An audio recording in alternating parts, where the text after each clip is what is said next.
¿Qué es la iglesia del Señor Jesucristo? Esa es la pregunta que ha dado origen a esta serie de enseñanzas que hemos tenido durante este mes en torno a lo que es la iglesia.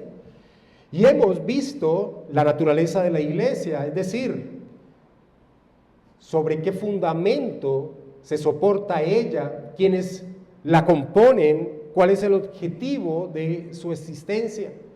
También vimos el poder que el Señor Jesucristo ha dado a su iglesia. Y la semana pasada hemos visto las marcas o señales en torno a una verdadera iglesia. La correcta predicación de su palabra, la administración de la disciplina eclesiástica y la correcta administración de las ordenanzas o sacramentos. De estos temas ya hemos visto dos. Hemos enfatizado en torno a la correcta predicación de la palabra. También vimos el tema de la disciplina eclesiástica y en esta mañana nos vamos a centrar en esa marca que no hemos todavía tocado, que es la correcta administración de los sacramentos o las ordenanzas. ¿Qué es un sacramento o qué es una ordenanza? Estos temas que hemos venido tratando son fundamentales para nuestro entendimiento porque hay algo trágico al interior aún de la iglesia cristiana, y es que muchos minimizan, desprecian lo que es la iglesia, y esto es algo atroz cuando vemos por la misma palabra del Señor que la iglesia es la novia de Cristo por el cual Él se sacrificó. Y es atroz que aún al mismo interior de la iglesia de Cristo haya personas que menosprecian con su actitud, con su entendimiento en torno a lo que es la iglesia. De allí la importancia de esta serie de predicaciones que hemos tenido en torno a qué es la iglesia de Cristo. En torno al tema de esta mañana, y recuerdo que estamos viendo una serie de enseñanzas doctrinales muy diferente cuando hacemos una predicación expositiva, donde nos centramos en un texto, en una enseñanza doctrinal, vamos a diferentes partes de la Escritura. La recomendación de siempre, pero tengo que hacerla, si no es rápido de Biblia, por favor, anote, después en su casa va a esos textos, para que no se desligue de la enseñanza que se está dando. En torno al tema de las ordenanzas o sacramentos, debemos iniciar respondiendo qué es una ordenanza o un sacramento. Y vamos a responderlo a través de lo que Agustín de Hipona señaló. Él dijo, una ordenanza o un sacramento, más bien, es un signo visible de la gracia invisible. Es un signo visible de la gracia invisible, es decir, un sacramento es una señal externa, visible, de una gracia interna y espiritual que Dios ha realizado en la vida del creyente. Una ordenanza, un sacramento, es una señal externa, visible, de una gracia interna, una gracia espiritual que Dios ha realizado en la vida del creyente. Muchas iglesias bautistas prefieren el término ordenanza al término sacramento debido al errado concepto que la iglesia de Roma ha utilizado en torno a este medio, a estos medios de gracia que Dios ha dado a su iglesia. Para Roma, los sacramentos son actos por los cuales la iglesia administra la gracia de Dios. No que el acto externo sea un signo, sea una señal de la gracia que ha recibido el creyente, sino que el acto en sí mismo infunde la gracia de Dios, dispensa la gracia de Dios. Ese es el concepto de Roma en torno a lo que es un sacramento, que el acto en sí tiene poder para dar la gracia divina y no que el acto exprese algo que Dios ha hecho en la vida del creyente.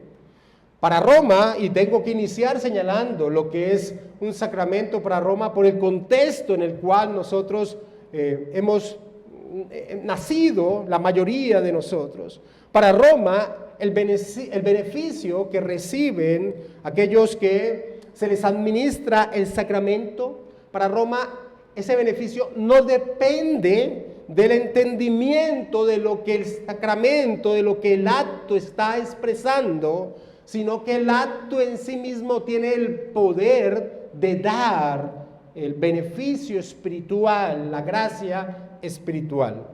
Es lo que comúnmente se ha conocido con el término latín del ex opera operato, es decir, por el acto mismo. El acto mismo, según Roma, tiene poder de dar la gracia divina.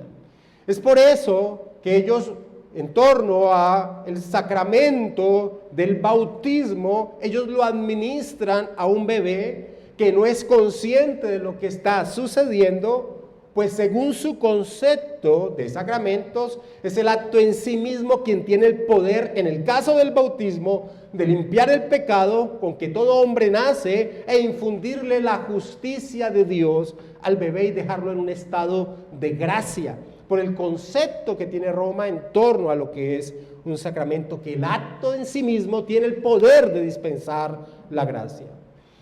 Muchas iglesias bautistas, queriendo desligarse de ese erróneo concepto que tiene Roma, prefieren llamarle entonces ordenanzas.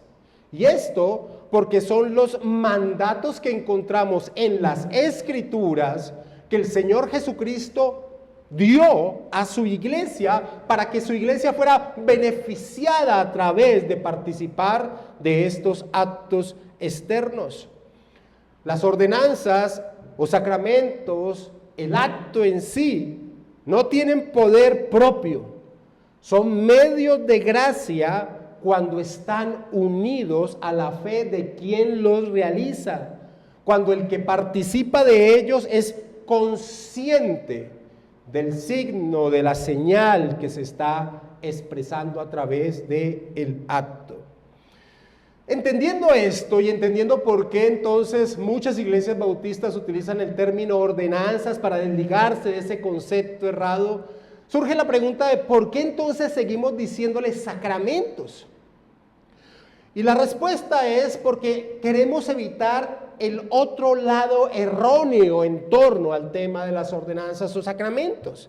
Y es ese acto de considerarlos simplemente como recordatorios, como aspectos conmemorativos de un evento pasado, pero sin una acción al presente de parte del Señor Jesucristo en relación con la vida del creyente. Las ordenanzas o sacramentos no tienen poder en sí mismos, repito y soy reiterativo, para infundir la gracia de Dios, pero sí son medios de gracia que el Señor Jesucristo ha dado a la iglesia para que ella, es decir, los que pertenecen a la iglesia, los que están unidos a Cristo, sean beneficiados a participar de ellos.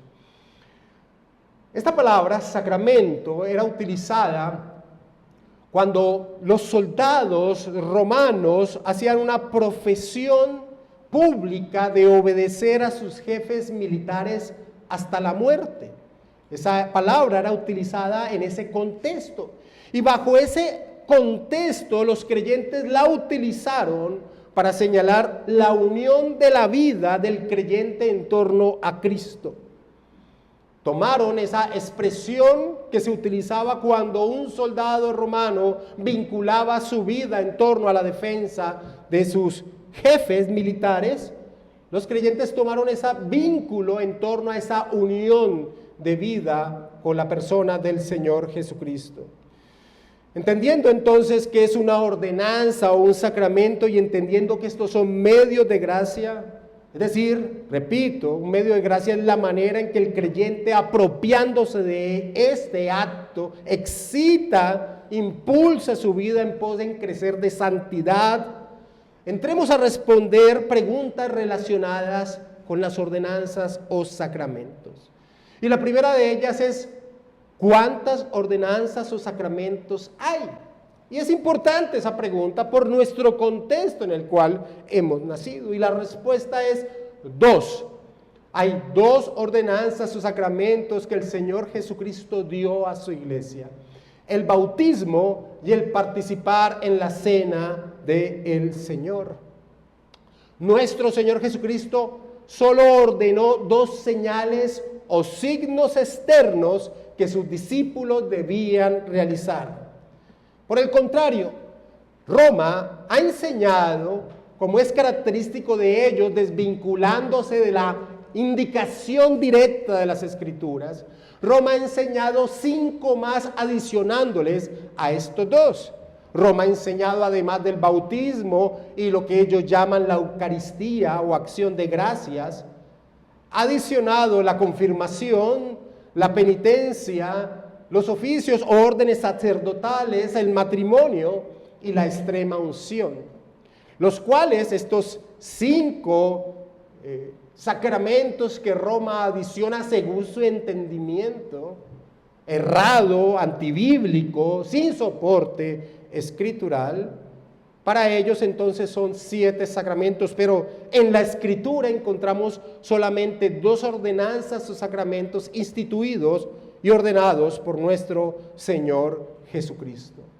Nuestra confesión de fe en torno a este tema, en el capítulo 28, que habla acerca del bautismo y la cena del Señor, dice en el párrafo 1, el bautismo y la cena del Señor son ordenanzas que han sido positiva y soberanamente instituidas por el Señor Jesús, el único legislador, para que continúen en su iglesia hasta el fin del mundo. Cuando dice positiva es que es un mandato que se impone en torno al pacto en el cual la iglesia se encuentra, que será el tema que desarrollaremos en la 8ª predicación de esta serie de enseñanzas en torno a la iglesia, sobre qué pacto desarrolla su existencia la iglesia del Señor Jesucristo. Iniciemos estudiando entonces la ordenanza o sacramento del bautismo. La ordenanza o sacramento del bautismo. Su institución, su orden, el mandato lo encontramos, acompáñame, en Mateo capítulo 28, versículo 18. Mateo capítulo 28, versículo 18.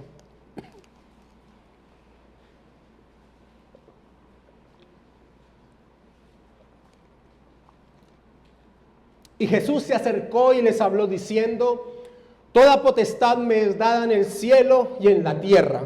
Por tanto, id y haced discípulos a todas las naciones, bautizándolos en el nombre del Padre, y del Hijo, y del Espíritu Santo, enseñándoles que guarden todas las cosas que os he mandado. Y aquí yo estoy con vosotros todos los días, hasta el fin del mundo. Amén. Jesús ordena que sus discípulos se bauticen. No es una sugerencia. Jesús ordena que sus discípulos se bauticen. Esto no es una sugerencia. Es importante ver que el Señor, antes de dar esta orden, se presenta como el Rey universal.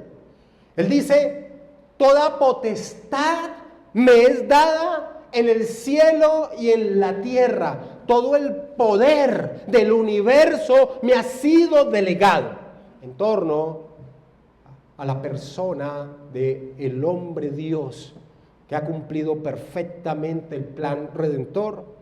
Y ante la revelación de dicho poder, que es como se presenta el Señor Jesucristo, Él ordena, Él dice: por tanto, después de haberse presentado como el Rey, dice: por tanto. Así que quien dice ser un discípulo de Cristo, un creyente, pero no ha bajado las aguas, no se ha bautizado, quien dice ser un discípulo de Cristo, pero no ha bajado a las aguas, no se ha bautizado, o es un ignorante de esta verdad, de la verdad de que es una orden dada por el Señor, o realmente no es un creyente, pues quien no tiene a Jesús como el Rey de sus vidas, quien ha dado esta orden, no es realmente un cristiano. Así que lo que primero tenemos que decir en torno a la ordenanza, al sacramento del bautismo, es que es una orden de parte de nuestro Señor Jesucristo. Y esto lo digo porque en medio de este camino de ministerio pastoral se sorprende muchas veces que personas que, diciendo ser discípulos de Cristo, diciendo amar al Señor Jesucristo, dicen que no ven la necesidad de bajar a las aguas. Y aún antes de entrar a ver qué expone el bautismo, sería suficiente con entender que es una orden dada por el Rey del universo, por el Rey de nuestras vidas. ¿Qué es en sí el bautismo? La palabra que nuestras Biblias traducen como bautismo viene del griego baptizo, que significa dejar abrumado, completamente empapado, completamente impregnado. Era una palabra que se utilizaba en torno al teñir de una tela, al bajar una tela en torno a una tintura y sacar esa tela totalmente impregnada de dicho tinte. El bautismo está asociado a estar impregnado, a estar empapado, a estar unido a. Es por ese motivo que los bautistas enfatizamos el hecho de que el bautismo debe realizarse por inmersión, porque es a través de este signo, de esta señal, que se expresa nuestra absoluta unión con la persona de nuestro Señor Jesucristo. El bautismo expresa nuestra unión existencial con la persona del Señor Jesucristo. Así como en la utilización común de la palabra se involucraba el bajar una tela que quedaba impregnada en un tinte, el bautismo expresa esa total relación de unión existencial del creyente con la persona del Señor Jesucristo. Cuando el creyente baja las aguas, expresa esa realidad que ha acontecido en su vida, está unido a la persona del Señor Jesucristo. Acompáñame a Gálatas capítulo 3, versículo 27, y miremos cómo el apóstol Pablo, escribiéndole a las iglesias que se encontraban en las regiones de Galacia, les dice, Gálatas 3, 27, porque todos los que habéis sido bautizados en Cristo, de Cristo estáis revestidos. Porque todos los que habéis sido bautizados en Cristo, de Cristo estáis revestidos. El bautismo es la expresión de la unión existencial con la persona del Señor Jesucristo. El bautismo es la expresión de haber recibido vida espiritual de parte de Dios. Y esa vida espiritual, esa fe, vincula al creyente con la persona del Señor Jesucristo. Es esa señal, es ese signo que ese acto externo expresa. Estar unidos a Cristo, estar revestidos de Él, es estar unidos en su muerte, en su sepultura, en su resurrección, en sus justicias imputadas a nuestro ser, en una vida en santidad. Esa es la expresión que el acto externo da, señala, da testimonio. De allí entonces la importancia de la manera en que se debe realizar el bautismo, por inmersión, pues representa con potencia el significado que se quiere expresar como signo, como señal. El agua que nos cubre al descender es una tumba donde queda sepultado el viejo hombre, ese hombre desligado de Dios, ese hombre condenado, ese hombre en un estado de miseria, ese hombre que vivía según sus preceptos, trayendo desgracia a su propia vida y a la vida de sus seres amados. Ese hombre queda sepultado en las aguas, pero surge un nuevo hombre, un hombre que posee vida espiritual, un hombre que ha resucitado con Cristo. Eso es lo que expresa el acto y de allí la importancia de la manera en que se debe realizar el sacramento, la ordenanza del bautismo. Es una señal, es un signo de lo que Dios ha hecho con nuestra vida. Y la manera es importante en torno a esa expresión. Es importante para nuestra conciencia. Y es importante en torno al testimonio de lo que estamos expresando. Acompáñame a Colosenses capítulo 2, versículo 12. El bautismo expresa que he muerto, que he sido sepultado y que he resucitado unido a Cristo para una novedad de vida. Colosenses capítulo 2, versículo 12. Sepultados con Él en el bautismo, en el cual fuisteis también resucitados con Él, mediante la fe en el poder de Dios que le levantó de los muertos. La manera es importante porque es un signo, es una señal de una verdad espiritual que ha acontecido en nuestra vida. Un rociamiento, una aspersión de agua no expresa esta gloriosa verdad. Acompáñame a Romanos capítulo 6, versículo 3 en adelante. Romanos capítulo 6, versículo 3 en adelante.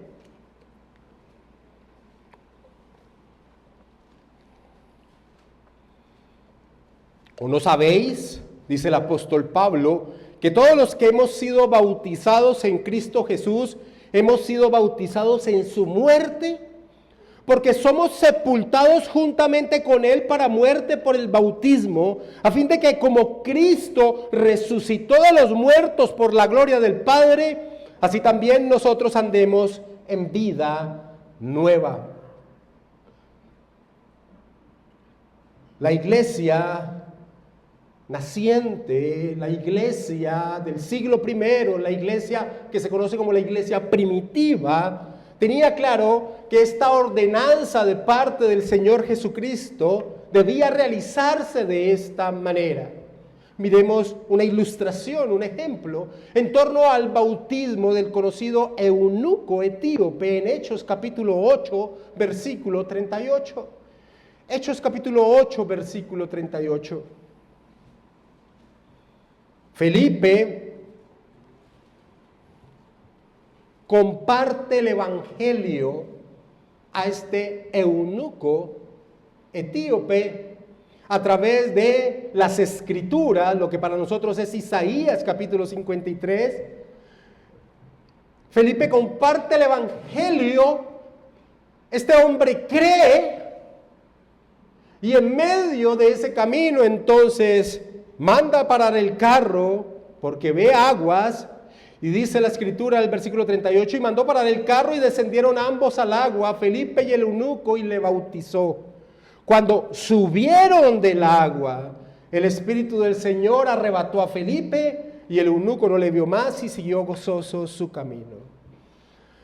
Si el bautismo no fuese por inmersión, sino que con una pequeña cantidad de agua rociada se estaría expresando correctamente este signo, esta señal, surgiría la pregunta de por qué tuvieron que parar el carro donde iban, buscar una fuente de aguas y descender al agua. Sin dudas, el eunuco tendría que llevar agua en cantimploras por el viaje largo que realizaba regresando a Etiopía. Felipe podría allí mismo en el carro haber esparcido agua sobre él, pero esa no es la manera establecida en torno al bautismo. De esa manera no se expresa la gloriosa verdad que el Señor Jesucristo quiere que aquellos que están unidos a Él señalen, den testimonio con practicar, con realizar el bautismo. Nuestra confesión de fe en el capítulo 29, en el párrafo 4, capítulo 29 habla del bautismo, dice: la inmersión de la persona en el agua es necesaria para la correcta administración de esta ordenanza. Y el teólogo bautista del siglo XIX, John Dack, expresó lo torpe de negar que la inmersión sea la manera apropiada para el bautismo. John Dack expresó: ciertamente es más seguro creer que Cristo es más sabio que nosotros y rendir una obediencia implícita a sus preceptos. Si el bautismo representa el entierro y la resurrección de Cristo, también como el lavado de los pecados, entonces no alcanzan todos los fines del bautismo quienes descuidan la inmersión. Tenemos razón para creer que las leyes positivas, una vez más, y este es un término importante, leyes positivas son las leyes específicas según el pacto en el que se encuentra el pueblo en el momento que es dado. Tenemos razón para creer que las leyes positivas fueron en parte dados para probar y promover el espíritu de obediencia.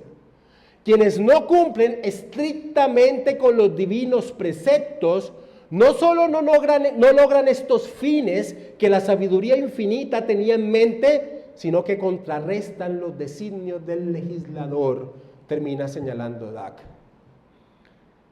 Mis amados hermanos, y anhelo que los que hemos bajado a las aguas hayan tenido la conciencia de lo que hayan realizado.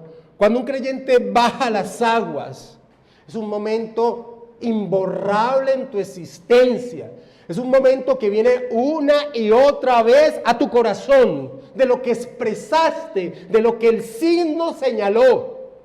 Cuando un creyente baja a las aguas con el entendimiento de la expresión de su unión con Cristo, en su muerte, en su sepultura, pero también en un levantarse en unión a sus justicias, limpio a una nueva vida, sin lugar a dudas, su vida es excitada en pos de la santidad.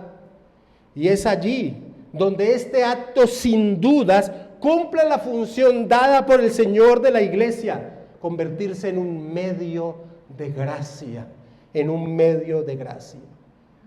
¿En qué sentido puede ser de beneficio para un creyente que le fue aplicado el bautismo sin entender lo que realizaba?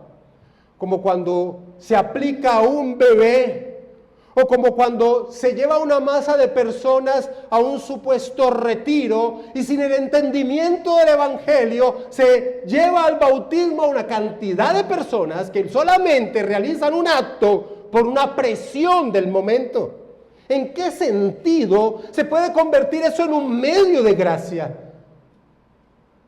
¿En qué sentido para un bebé es un medio de gracia, un acto aplicado cuando no tuvo conciencia de lo que se estaba realizando? Pero cuando alguien es consciente del acto de bajar a las aguas, de lo que implica, de lo que expresa, eso queda sellado, es un sello en el ser del creyente.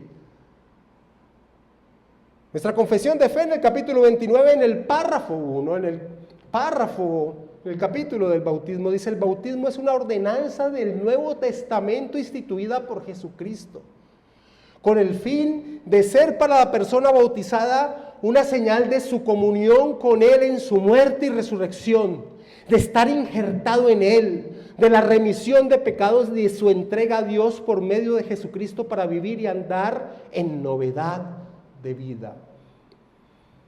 Amados hermanos, en el bautismo expresamos nuestra unión con Cristo, hemos muerto con Él, nos hemos levantado a una nueva vida en pos de la santidad, en caminar en buenas obras. Qué triste es el desperdiciar este medio poderoso de gracia que el Señor Jesucristo ha dado a su iglesia, convirtiéndolo en un ritual y no en esa expresión de testimonio que excita nuestra vida, que la impulsa en torno a la realidad que el Señor ha realizado en la vida del creyente. También debemos ser conscientes del aspecto de testimonio público que tiene el bautismo. Nuestra unión con Cristo no debe ser algo incógnito. Nuestra unión con Cristo no debe ser algo secreto. Nuestra unión con Cristo debe ser algo expresado a todos. Y el bautismo tiene esa característica de expresión, testimonio público en torno a que estoy unido con Cristo. Nuestro Señor Jesucristo advirtió: a cualquiera pues que me confiese delante de los hombres, yo también le confesaré delante de mi Padre que está en los cielos. Y a cualquiera que me niegue delante de los hombres, yo también le negaré delante de mi Padre que está en los cielos. Eso está en Mateo capítulo 10, versículo 32 al 33. Y el bautismo tiene esa característica pública de expresión de mi unión con Cristo. Se pierde un aspecto relevante cuando las iglesias colocan batisterios al interior de ellas. Mis amados hermanos, no hay nada más hermoso que bajar a las aguas con la certeza que estoy expresando mi unión con Cristo aún a la vista de los impíos. Los baptisterios de la iglesia primitiva eran al aire libre, eran en corrientes de agua viva, en medio de un mundo donde dar testimonio de unión con Cristo podía señalar directamente la enemistad con el imperio. Pero el bautismo tiene esta expresión pública de gozo, de alegría de estar unidos a Cristo. Algo maravilloso. Cuando en los bautismos que realizamos, las personas pasan y muchas se burlan, otros se quedan mirando. Pero yo estoy expresando que no me avergüenzo de estar unido a Cristo, que le doy gloria a Dios del bien, de la gracia divina que Dios ha hecho en mi vida. A la pregunta, ¿quiénes deben ser bautizados? ¿Cuáles son los candidatos al bautismo? Las escrituras del Nuevo Testamento responden: aquellos que confiesan que Jesús es su Señor y Salvador. Es decir, los candidatos al bautismo deben ser personas creyentes que han creído al mensaje del Evangelio y han dado una profesión verdadera, creíble de su fe, y que con sus vidas expresan esta verdad. Nosotros vemos desde la misma ordenanza dada por el Señor Jesucristo esto. Una vez más, acompáñame a Mateo capítulo 28 y leamos el versículo 19. Miremos la ordenanza del Rey de Gloria, del Señor de la Iglesia, del Rey universal. Dice: por tanto, id y haced discípulos a todas las naciones, bautizándolos en el nombre del Padre, y del Hijo, y del Espíritu Santo. Id y haced discípulos. Un discípulo es uno que aprende. Un discípulo, la palabra discípulos, significa uno que está sentado a los pies del maestro que le está enseñando. Un discípulo es uno que aprende. El Señor Jesucristo dice: haced discípulos y bautícenlos. Aquellos que han aprendido acerca de quién es Jesús, cuál es el significado de su obra y que han creído a ese mensaje, son los candidatos al bautismo. Nosotros podemos ver cómo la Escritura grita esta realidad. En el día de Pentecostés, cuando se cumple la promesa de que el Espíritu Santo venga a la iglesia reunida allí en Jerusalén, quienes bajaron a las aguas fueron quienes escucharon la predicación del Evangelio por parte de Pedro, que creyeron, que aceptaron dicho mensaje. Acompáñame a Hechos capítulo 2, versículo 41.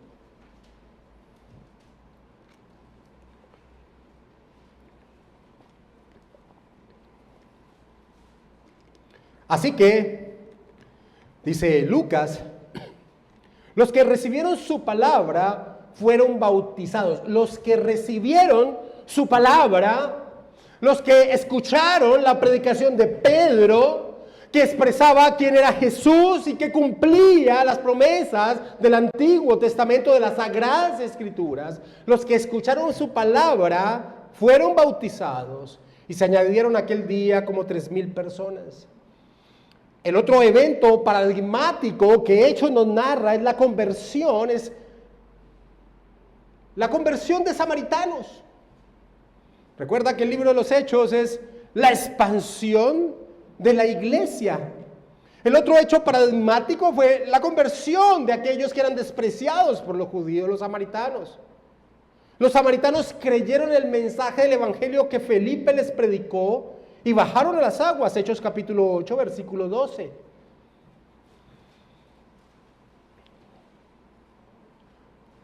Pero cuando creyeron a Felipe, que anunciaba el evangelio del reino de Dios y el nombre de Jesucristo, se bautizaban hombres y mujeres.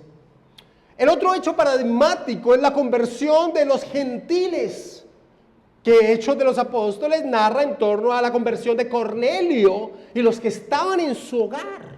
Hechos capítulo 10, versículo 44.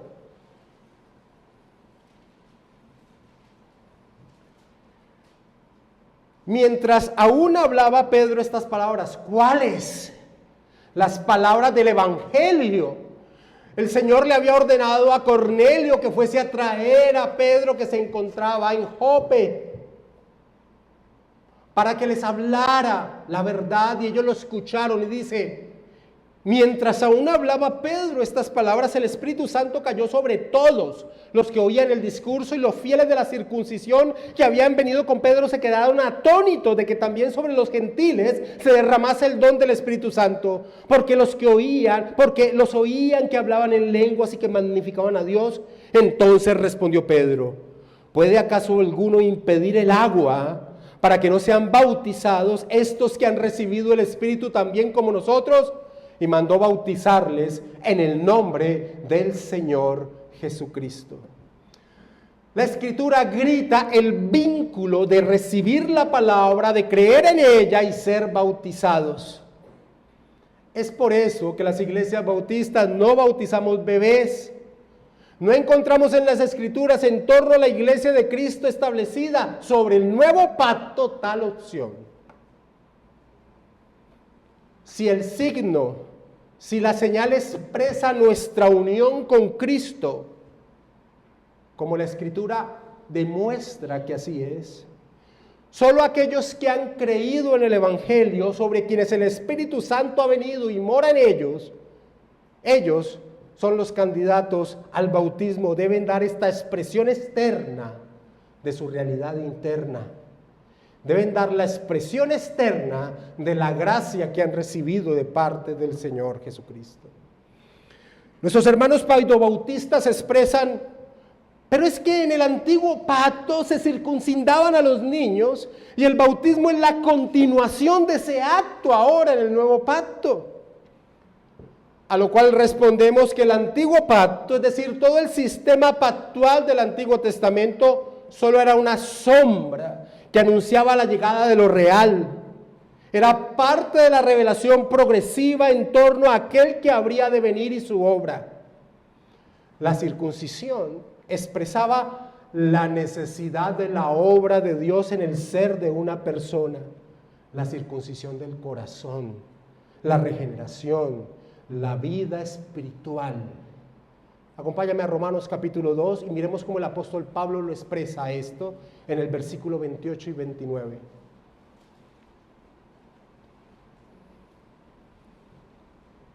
Pablo dice, pues no es judío el que lo es exteriormente, ni es la circuncisión la que se hace exteriormente en la carne, sino que es judío el que lo es en lo interior, y la circuncisión es la del corazón, en espíritu, no en letra, la alabanza del cual no viene de los hombres, sino de Dios. Bautizar un bebé, alguien que no es consciente de lo que se está expresando, no es la expresión de lo que el Señor Jesucristo demanda en torno al signo del bautismo. Y en torno al bautismo, amados hermanos, la iglesia tiene la responsabilidad en torno a quién se le administra esta ordenanza o sacramento. Por eso es muy recomendable dar un periodo de tiempo en que un asistente expresa su deseo de ser bautizado y su bautismo. Es muy recomendable dar un periodo de tiempo en que aquel que expresa ser bautizado, que la iglesia en su responsabilidad vea si realmente hay una profesión verdadera de fe, no solo de labios, sino con su propia vida. Por el bien de aquel que lo desea y por el significado que tiene el bautismo, ya que muchos tristemente bajan a las aguas más por emociones que por convicciones. Y al hacerlo así pierden toda la riqueza espiritual, todo el alimento espiritual que tiene para la vida del creyente. Para muchos el bautismo solo fue un momento emotivo. lo recuerdan sin una trascendencia en sus vidas, pero no como un medio de gracia. Las ordenanzas o sacramentos no tienen poder en sí mismos y no benefician a nadie a quien los recibe sin estar unido a este acto la fe, la convicción, el entendimiento de parte de quien realiza el acto. Pero por el contrario, aquellos que no son conscientes de lo que hacen, están más bien despreciando todo el significado que tiene estas gloriosas ordenanzas. En el capítulo 29 de nuestra confesión de fe, en el párrafo 2 dice: los que realmente profesan arrepentimiento para con Dios y fe en nuestro Señor Jesucristo y obediencia a Él son los únicos sujetos adecuados de esta ordenanza. A la pregunta, ¿es necesario el bautismo para ser salvo? La Iglesia de Roma responde sí, por el concepto errado que tienen en torno al bautismo, de que el acto en sí mismo tiene el poder de conferir la gracia. Pero la respuesta es no. El bautismo no es necesario para ser salvo. Somos salvos por gracia y no por obras. El ladrón que murió al lado del Señor Jesucristo en la cruz creyó en Él, le fue dado el regalo de la fe, no tuvo oportunidad de bautizarse, pero no por ello no fue salvo. A él se le dijo que hoy estaría con el Señor en el paraíso. El bautismo no es necesario para la salvación, pero aquel que diciéndose creyente no obedece la voz de su rey, pues queda muy en entredicho que sea un verdadero creyente, un verdadero cristiano. A la pregunta, ¿cuál es la edad para el bautismo? La respuesta más directa es que es en la edad suficiente para dar una profesión de fe creíble. Los padres no deberían apresurarse a buscar el bautismo de sus hijos. Deberían ser ellos mismos, por medio de una expresión creíble de su fe, de lo que entienden, expresar el deseo del bautismo. ¿Quién debe administrar el bautismo? El bautismo, al ser una muestra de la unión con Cristo y una muestra de ser parte del cuerpo de Cristo, el bautismo debe ser administrado por algún anciano de la iglesia local en la cual el Señor lo haya colocado y en comunión con todos los hermanos de esta. Esta es la ordenanza del bautismo. Mis amados hermanos, qué glorioso es la benevolencia de nuestro Señor Jesucristo, quien en torno a dar testimonio, darle una señal, darle un signo de la obra que Él ha realizado en nuestro ser, ha dejado esto a su iglesia, un regalo de la cual la iglesia debe apropiarse, un regalo que excita la vida. El bautismo viene una y otra vez a nuestra mente, nos recuerda lo que expresamos, ese instante, cuando entendí que bajar a las aguas era quedar sepultado. Con Cristo estoy juntamente crucificado.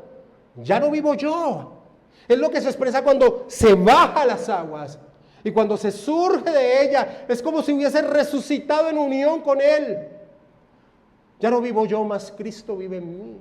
Y lo que ahora vivo, lo vivo en la fe del Hijo de Dios, quien me amó y se sacrificó por mí.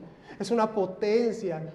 Es un momento único, es un momento en el calendario de nuestra transitoriedad, de nuestra temporalidad que está marcado y sellado en nuestro ser. Es una desgracia desvirtuar la manera en que se debe realizar el bautismo o permitir que se realice por emociones. Mis amados hermanos, el tema del bautismo, de las ordenanzas del Señor, nos queda faltando por ver una. En la providencia de Dios se acercan enseñanzas maravillosas en torno a la cena del Señor. Pero esta ordenanza del bautismo, nosotros, apegados al texto de las Escrituras, damos gloria a Dios por este regalo maravilloso, por este medio de gracia que el Señor ha dado a su iglesia.